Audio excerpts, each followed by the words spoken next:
chuann sé brón orm as agad tá daoine bhfuil comhairle í álarthú agus coidú í álarthú agus sin tá lucht a grá agus lucht a gambín agus lucht an airigid mhór chuirtearráis tuair Virginia coidú det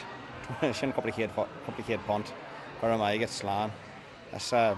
rud suúracha tam suúracha maithas amá agus tá na feimhna bíigh mrá óga agus ag fearóga a bhfuil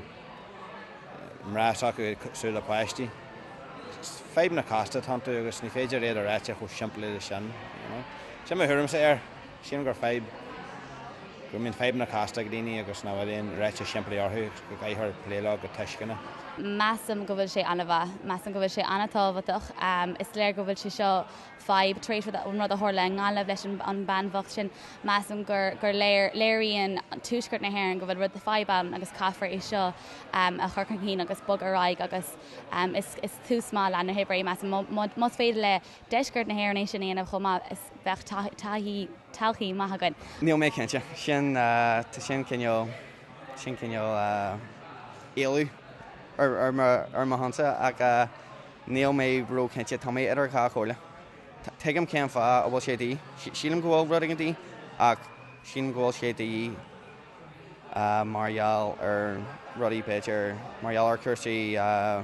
sláinte agus rudaí mar sin ní éim go